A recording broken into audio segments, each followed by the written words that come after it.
Assalamualaikum warahmatullahi wabarakatuh. Perkenalkan, nama saya Kiki Marliani dari Prodi Studi Ilmu Komunikasi NPM 2070201074. Di sini saya akan menjelaskan tentang teori pertukaran sosial. Sebelumnya saya ingin bertanya, apakah teman-teman pernah ditinggalkan oleh teman yang lain, ditinggalkan pacar, atau ditinggalkan oleh rekan pembisnisan?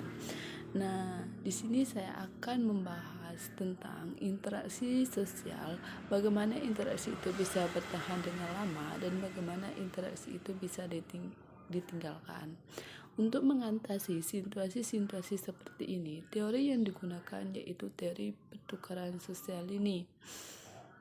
Sebelum saya menjelaskan tentang teori pertukaran sosial, ada beberapa tokoh dari teori pertukaran sosial ini, yaitu tidak lain lagi dari psikolog Amerika yang bernama Richard Emerson. Nah, sebelum saya membahas menurut Richard Emerson, terlebih dahulu kita tahu dari mana asal usulnya teori ini terbentuk. Teori ini terbentuk oleh pemikiran Jojo Homas yang dilatar belakangi dua teori Wiporis, teori binarisional. Teori Wiporis dengan teori binarisional digabung menjadi satu. Itulah terbentuknya teori pertukaran sosial, teman-teman. Nah, kata Homas, interaksi sosial individu akan berlangsung karena ada yang disebut reward dan cost. Reward itu adalah hadiah, cost itu adalah biaya. Nah, perilaku seorang individu akan cenderung melakukan tindakan dan bertahan dalam hubungan sosial apabila ada reward. Sebaliknya akan meninggalkan hubungan sosial apabila kosnya yang terlalu tinggi. Persis dengan pertanyaan saya yang pertama tadi, teman-teman.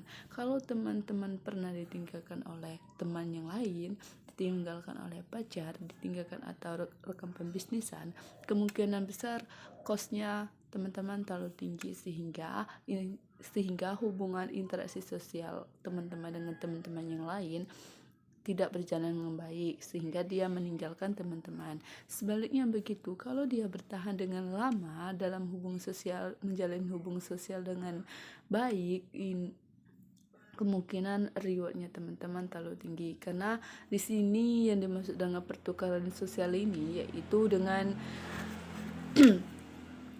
mempunyai keuntungan. Kalau keuntungan dalam hubungan sosial itu banyak dan banyak menguntungkan bagi diri si individu, maka hubungan sosialnya akan berjalan dengan baik. Nah, teman-teman, untuk memperdalam dan memperjelaskan lagi dan merevisi lagi teori ini, dijelaskan lagi oleh Richard Emerson tadi.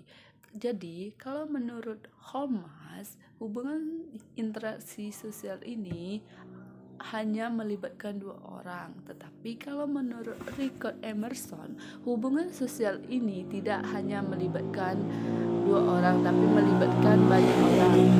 Bisa individu, kelompok. Kontribusi yang lain yang diberikan oleh Richard Emerson yaitu jaringan. Dalam suatu kajian yang membahas tentang kekuasaan dan ketergantungan, Emerson menjelaskan kekuasaan adalah kemampuan individu yang ada dalam interaksi sosial untuk memberikan biaya potensi dan membuat orang lain bisa menerima dirinya. Sementara yang dimaksud dengan ketergantungan adalah ketika ada orang yang terlibat dalam sebuah interaksi atau hubungan dan kemampuan dia untuk menerima biaya yang diberikan oleh si pemberi interaksi tersebut. Nah, itulah penjelasan dari teori pertukaran sosial menurut saya. Saya akhiri, wabillahi taufiq wal hidayah. Wassalamualaikum warahmatullahi wabarakatuh.